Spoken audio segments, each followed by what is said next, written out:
বন্ধুরা দেখো, এদের সবাইকে বেল্ট পরিয়ে দেওয়া হয়েছে। দুজনে রেড কালার বেল্ট পরেছে, এরা দুজন হচ্ছে ছেলে। আর যারা পিঙ্ক কালার বেল্ট পরেছে ওরা হচ্ছে কিন্তু বন্ধুরা মেয়ে। দুটো ছেলে দুটো মেয়ে, তাই দুজনের রেড একটু মোটা মোটা ওদের, যেহেতু ওরা হুলো বলে। আর এর দেখো পিঙ্ক কালার, এটা হচ্ছে লালি। এই দেখো এটা হচ্ছে সাধু, ওর দেখো রেড কালার। এই দেখো এটা হচ্ছে আমাদের কেলুরাম, আমাদের কালুরামের হচ্ছে রেড কালার। আর এদিকে রয়েছে আমাদের পুটকি, মেয়াও তোমাদের হাই বলে দিচ্ছে। এই দেখো এ পড়েছে কিন্তু পিঙ্ক কালার।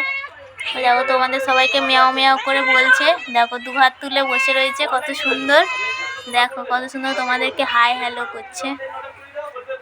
কেমন লাগছে বন্ধুরা এদেরকে অবশ্যই কমেন্টে জানিও। হ্যাঁ,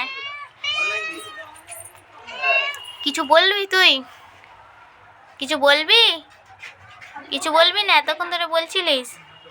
তো বন্ধুরা চলো ফ্রেন্ডস, টাটা। ভালো লাগলে লাইক কমেন্ট শেয়ার। ওর মাকে কিছু পড়ানো হয়নি, যেহেতু ওর মা বাইরে ঘোরে। এরা বাইরে ঘোরে না বলে এদেরকে তাই গলার মধ্যে এরকম করে বেল্ট পরিয়ে দেওয়া হয়েছে। তো বন্ধুরা টাটা, দেখা হচ্ছে নেক্সট ভিডিওতে। ভালো লাগলে লাইক কমেন্ট শেয়ার করে দিও। আর কেমন লাগছে অবশ্যই কিন্তু কমেন্টে জানিও। এই দেখো, তো চলো টাটা।